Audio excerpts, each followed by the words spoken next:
Well, Frances, on behalf of all at deVere's, I'd like to welcome you and thank you for coming in. We are particularly pleased that you've come along to this video introduction to our next Irish art sale on the 23rd of July. Well, John, it's a pleasure, always. And with you, it's always fun as well. You speak in such a simple and direct way. You make it very, very easy for viewers to understand what you're trying to say. I think the main thing about a picture is that you shouldn't really need it to be explained. A picture has to hit you in the gut, and you know straight away if it's for you or not. Well, we hope this sale will not only hit you in the gut, but will actually knock you out. I'm looking forward to hearing your views on this, I think, wonderful Sean Scully painting. It's entitled Double Window. And interestingly, this is a picture that I acquired for an Irish client some 20 years ago in London.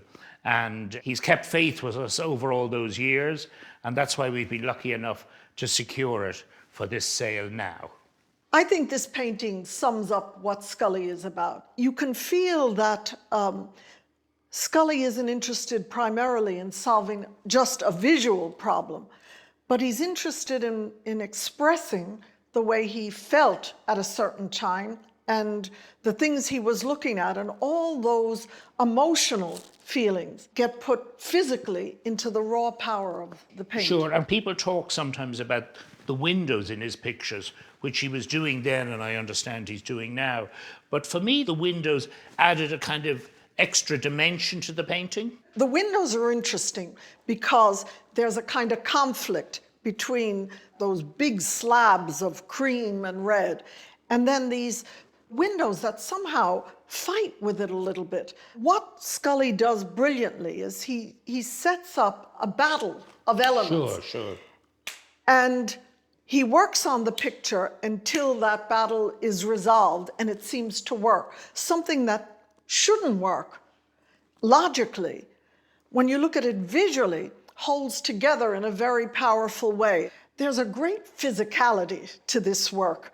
When you look at it, there is a sense that the artist, you could see Scully taking a giant brush and dragging it across the background to get those giant stripes. There is something very gutsy and raw, a kind of raw, powerful energy about them, which I think, in fact, reflects the artist. I think when you see a Scully, you feel this intense, visceral physicality.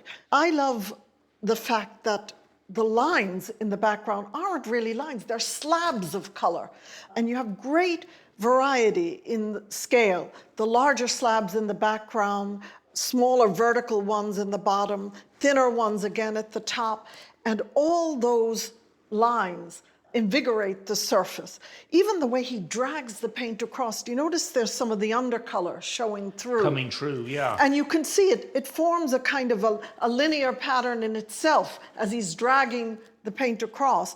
What I love about Scully are the thin little lines that are formed between each slab of color, so that you get these wonderful horizontal lines reverberating on the surface. It's tremendous energy, and Scully often talked about the musicality of his work, that those lines are like guitar strings that reverberate. Sure. And I think you can feel that energy coming through. When you look at it on the wall, the paint practically still looks wet. Scully never overworks a picture. When you look at it, there's always that sense of immediacy. He doesn't overdo it. Sometimes artists like Scully do paint on a scale that really rules out the average domestic setting for the picture to hang in. And yet this painting, it's big enough to be important and not too big to be unusable in a domestic setting. Yeah, I think that's a valid point.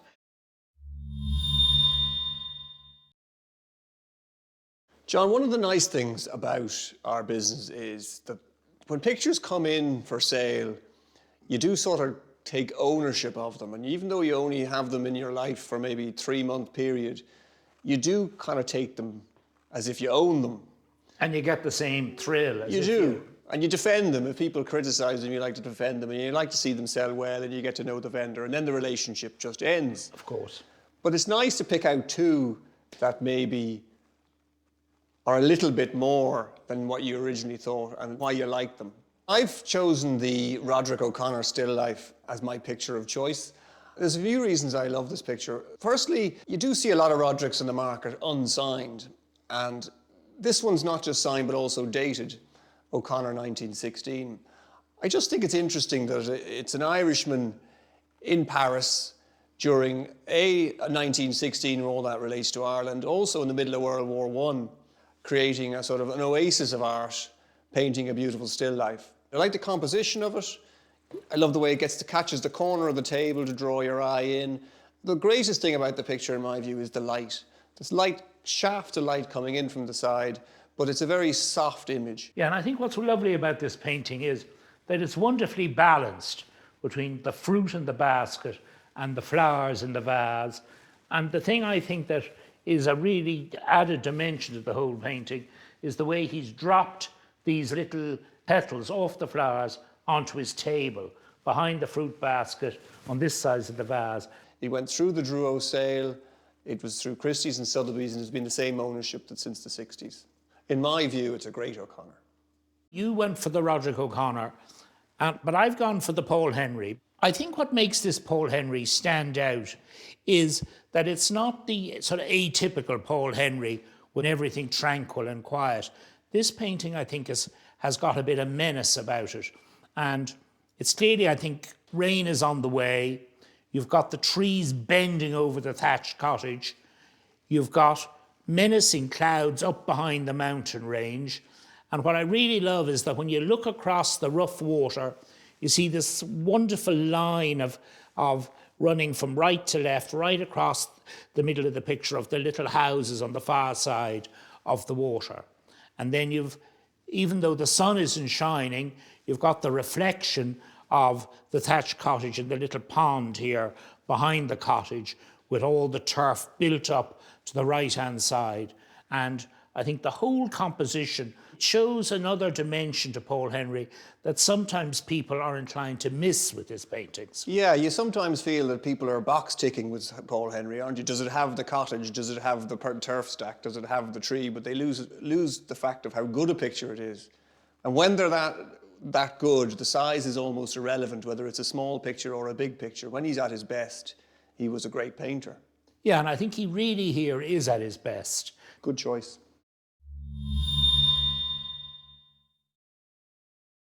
Here, Francis, we have this Head of Francis Bacon by Louis Le Brocquy, painted in 1979. How does that speak to you? Our image of any person is made up of multiple experiences that we have with them. Either many times that we met them over a period of time, or images that we would have seen of them in the newspapers or whatever. And so our image of somebody isn't static. It's in our mind, it's an image that's always in flux. And he captures that. Like his other portraits, he teases the image out of the surface, and when it begins to solidify, he lets go again, so that you get this sense of multiple images coming together. And then creatively, the viewer has to participate in reconstructing the image. Don't you feel, looking at this image, that it has wonderful power? I agree, and it doesn't surprise me because Le Brocquy actually knew Bacon. He met him in the 1940s. So he's taken an image of Bacon that comes from knowing this person over not 1 or 2 years, but over decades. And he captures for me that ferocity in Bacon, that intense creative energy. You can see those eyes, the penetrating eyes, that determined look on his face, but it's not frozen in time. One senses that we see glimpses of Bacon coming to the surface, and it's a very convincing portrait for me. I think that it also elevates the idea of an artist, because Le Brocquy liked to paint icons of Irish culture. A lot of Le Brocquy's portraits are of giant literary figures. This one is of another artist, an artist who he knew. And I think that that idea of an artist painting an artist shows that enormous respect that Brocquy must have had for him. Some of the portraits that he does are based on photographic images that he's looked at. He didn't know Yeats, W.B. Yeats, he didn't know Joyce, but he knew Bacon. And I think that comes across. And I think that does come across. I think, Frances, another very appealing thing about this painting is the way Louis has kind of appeared to use two canvases. You've got the very light canvas around the head and then the outer canvas. The wonderful thing for me about it is that the inner portion around the head is lighter. Absolutely. And it reminds me of religious art, so that it gives the whole head a kind of magical aura, a kind of ethereal quality with that light around it. It's beautiful and it's subtle. People often say, well, Brocquy is not a colorist, you know, it's all these gray images, but look at the color in that face. Look everywhere. At the brilliance, they're little jewels set amid that gray surrounding. I think it's a beautiful image. It's a gem.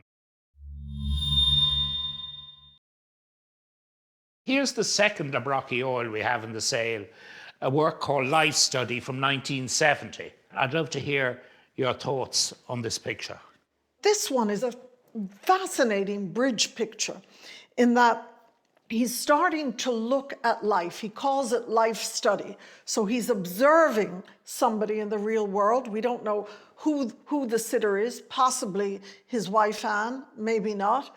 But he's looking at the person and he's getting fragments of seeing them in various situations at various times, and he's taking those images and he's putting them on different panels. It reminds me of memory, of in our memory we get glimpses of someone, different aspects of them floating to the surface. It's interesting, Frances, when you look for like 15 small panels that he's put together. In some of them, the figure goes onto 2 panels. It's all tight and it seems to work. It works because he uses the same tonality in all of them. But the most beautiful thing about it, I think, is the way the light changes in each panel from light to dark. And when you look across the picture, you get these wonderful sense of light shifting and changing from panel to panel, but it's all unified in the same tonal scheme. And just looking at it too now, when you look at the top right-hand panel of the figure, sort of looking in at the whole thing, observing the rest of the picture. I hadn't noticed that till you I said that, but now. I think you're absolutely right. And looking at the whole thing together, to me, there's some sense of wistfulness, a kind of gentle melancholy about the piece that touches me emotionally. I think of all the artists that you write about, I enjoy reading what you say about O'Malley the most. You seem to get O'Malley right off the bat, you get. I also love O'Malley. I like the way he captures the sense of a place without feeling that he has to slavishly reproduce the place. Yet he still gets the whole spirit of it. I always feel you know whether you needed to have a jumper on or not. Yeah, that feeling of where you are and the surroundings. I mean, the one in the sale we have, Maguez, it was obviously a warm place, but he gets that across. He takes what he sees as a jumping off point to express what he's feeling in any given point. And not just what he's feeling emotionally, but what he's feeling in terms of all his senses. He calls them inscapes. Isn't it a great word? It's a great word. When he paints, and he does paint nature and places, and he gets that sense of place. You get the sense of what the temperature was like, what the sounds were like, the birds and the wildlife, the foliage, the weather conditions, and all of that shaped what he was feeling at any given time and what he wanted to express in the canvas. So when we look at this painting, it has the heat of Portugal. And you can feel the heat bouncing off the clay. And is that the clay in the ground, or are they birds? I think that they kind of can be both. They're kind of exotic birds, one pulling off in flight in the top hand of the side of the picture, and the other one here arching off to the left. You can feel the feathers fluttering around. It's not specific. And I think he doesn't mean to create a specific thing, but to give you that sense of what he felt when he was there in the landscape. The texture is huge with this picture, the scraping, the way he's done it, and scoring into the board. I mean, that is a very individual technique he used throughout his career. He started using that because he was short of money, and he used to get old boards and things that he used to find to be able to paint on. But in fact, he began to embrace that as adding a lot to his pictures. And when the boards were less interesting, he started to actually score into them and scrape them. They're like bear claws, aren't they, in some way? It is, but they're also abstract pictures. I mean, I don't think you can get away from the fact that he's also picture making. He's thinking about shapes and about the repetition of shapes within the composition.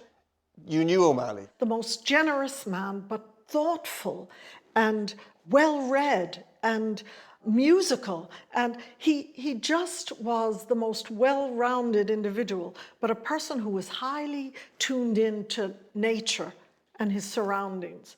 And his sensitivity to everything around him comes out in the paintings.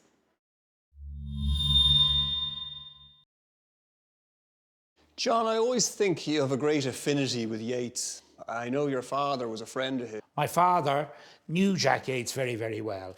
He visited him every Sunday for many, many years. He was the only Catholic allowed into Jack Yeats's funeral, and he was a pallbearer. So I have an affinity, definitely, and I'm proud of it.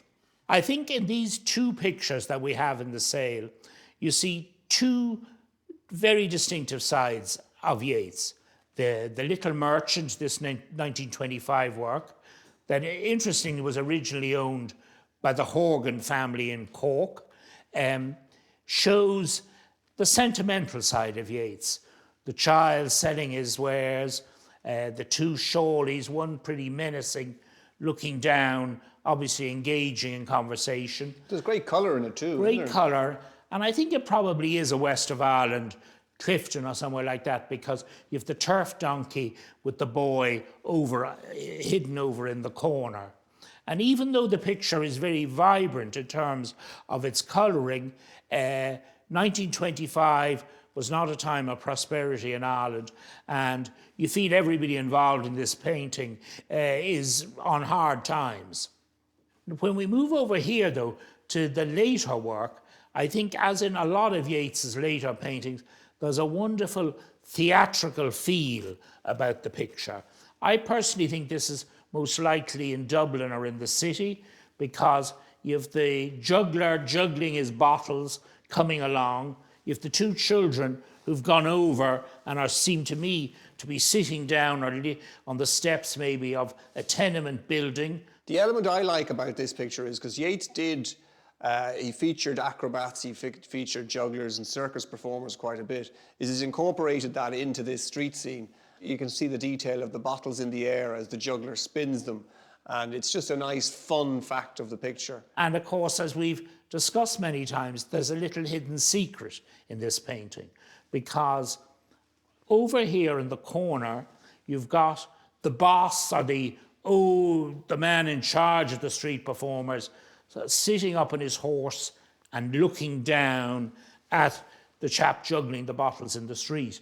But no one, when they look at the painting first, sees the horse. No. But the minute you're pointed out the horse follows you around the room, and you could literally lean out and stroke his head. I think we're lucky really to have two really good examples of Yeats, his early period and his later period.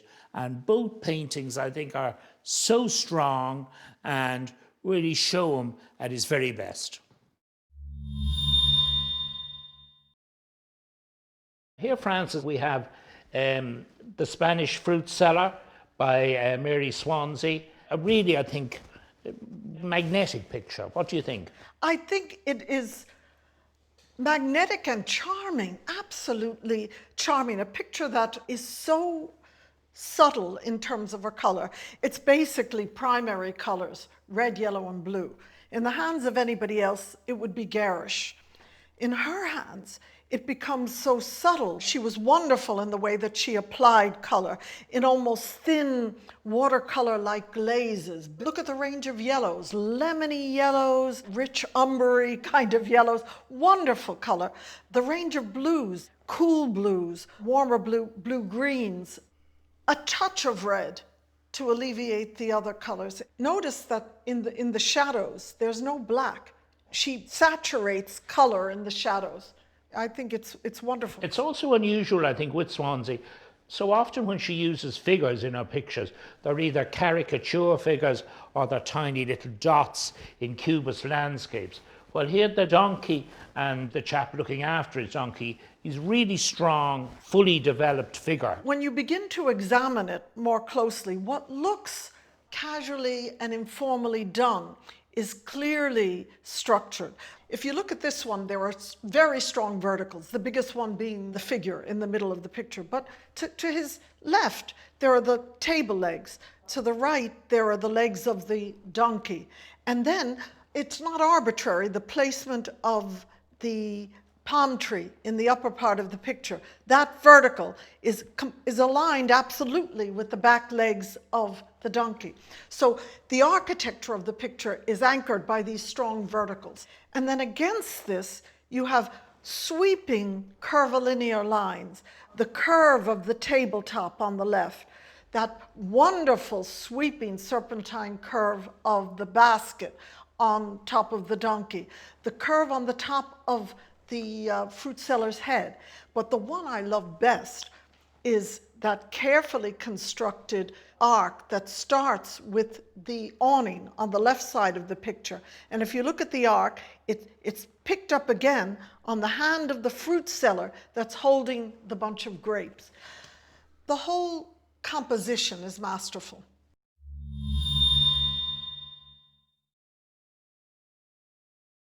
The Pat Scotts we have in the auction all come from one source, one provenance.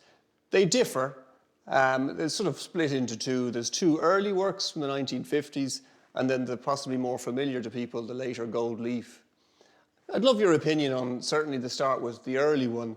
I mean, taking them chronologically, the Courtyard 1952. What strikes you immediately is how flat it is. It's not surprising because it was painted during a period that artists internationally were obsessed with the flatness of the picture plane. They were saying that a canvas is by its nature two-dimensional. So why should we play tricks of illusion to make things look three-dimensional? What we have to do is celebrate the actual intrinsic nature of a canvas, which is something that has length and width, but has no depth. And we see Scott doing that. He flips up the floor in the courtyard. He flips up the top of the table in the garden table. It's saying, I'm not playing the game of pretending that this is a window on the world. This is a painting. It's a disposition of flat, two-dimensional shapes on a canvas. And I celebrate that. Right from the start, Scott was drawn to geometry. He had at the center of his work, from the earliest things to the latest things in his career, the rectangle, the square, and the circle. And in the early works, which are figurative, where there's some subject matter, he's looking at something that he's seen in real life, a courtyard, but he's drawn to a courtyard, a particular one, that has geometry at its center, those wonderful tiles in the floor. And then simple rectangles make up the walls in the background, and then that simple kind of repeated pattern of leaves at the top. He was drawn to subjects which had an underlying geometry, and then he flattens them on the picture surface. And that was very modern for Ireland at that point. I mean, 1952. He was certainly an outlier in terms of the Irish art scene of that period. And he would have been considered one of the avant-garde. And you mentioned in your note that the taking out is as important as the putting in. I think a good example of that is the one of the garden table. He's obviously trying to capture the freshness of the out of door and that light. And he's obviously looking at a thing we can identify, a garden table. But what he's done is clever. He's looked at the legs of the table and he's created a certain sense of distance, But then he flattens up the top, again, reminding us that this is not illusion. We look at something and then we make a flat, abstract composition. And he took that then a step further. He took more out with the later work, the gold leaf. He moved more and more to a very muted palette, but alleviated by bursts of gold. I think that the gold is tremendous. And I think the gold is even more powerful because he puts it against raw canvas, which is only alleviated by thin, transparent washes of white tempera paint. So the materials that he uses are very austere. Is he using his architectural skills in that? Well, it's interesting because he was one of the architects who worked with Michael Scott on Bosauros. They did a lot of mosaic tiles in the interiors. In Bosauros, they had these big, round, concave light wells. They were like giant suns. They were tiled in gold along the length of the dining room. So the circle was always an appealing motif for Scott. Very Zen, isn't it? He have a very much affinity of the Japanese flag. He always said that he loved that as an image. By his nature, Scott had a kind of a calm, reserved, ordered disposition. In a previous discussion, you mentioned Sean Scully and the brushwork and the dynamic They of are the painting. both so, in terms of personality, so different, but they show how strongly the personality of an artist and the way that they deal with the world comes through in their paintings. He's searching for something spiritual, and I think that certainly, as a whole, works in a very poetic and restrained way. Again, a feature of this catalogue is we've some really beautiful pieces of sculpture. We've about 10 or 12 in total. This McWilliam is just a little gem. It's the polished bronze, which is so effective, and he's done little detail of her face and her fingers and all the way down the side of her leg. Greatly influenced by Picasso. Just a lovely, lovely thing. And near me, the girl ballerina with her legs up in the air is the whimsical side of McWilliam. And as you know, we have a photograph of McWilliam's studio with this piece in the studio. So I think he had an affinity for these type of pieces. And then, as you say, in the middle here, the Sparrowhawk by Oisin Kelly, who I think was one of Ireland's great sculptors, well known, of course, for a lot of his commissions that can be seen in various parts of the country. And here, the green patination, I think, really works, of the menacing bird leaning down, waiting to pounce, and really a very, very fine piece. All the pieces in this auction are all on a domestic scale. They're not for the garden, they're for the house, and they're very accessible. We've always discussed here how the sale under 100 lots is the dream package. And I mean, the Scully, you get a star picture like the Scully. It's great, though, that we have been able to build on it. So it's not a one-picture sale. I think we tick a lot of boxes outside of Scully about who's in the sale of the very best of 20th century Irish art. Whereas it's wonderful to have a Scully of this quality. We've got 2 examples by Louis Le Brocquy that are as good as you're going to get. We've 2 wonderful Yeatses, an early Yeats and a later Yeats. We've got O'Malley, and then we've more contemporary people like Bobby Balla. We've some superb pieces of sculpture, F.E. McWilliam, Oisin Kelly, Bean. So there isn't a weak link. We were adamant that we weren't going to hold the sale until people could physically come into the gallery and view the pieces in the flesh, because seeing them on screen or seeing them in catalogue is one thing, but you've got to get in to see them, really. There'll be 14 days of viewing effectively all day. There is great space in the ground floor for people to come in and view, see the paintings well lit, and have no worries about moving around in crowded areas. It's all isolated here in Kildare Street, which is fabulous. We'll be accessible to all interested parties, whether they're in Japan or in Castlebar. Not only can they come and view the pictures in our gallery, but with this new app, you explain that now. Yeah. It's the art visualizer. Click on the picture on our site. It's transported miraculously from the website onto your wall. If you wanted to own the Scully, you could hang it exactly where you know it's going to go and see how it looks. We made the decision to run the bidding online, and I think that's the right call. This is the right way to sell at this time. It'll be very, very straightforward. There'll be plenty of time between each lot, and there's no reason for anybody to be apprehensive. And they'll be able to book a telephone line like normal, they can leave written bids like normal. So that'll all be still available to people. And they can communicate with us throughout the sale if they're running into any difficulty. For sure.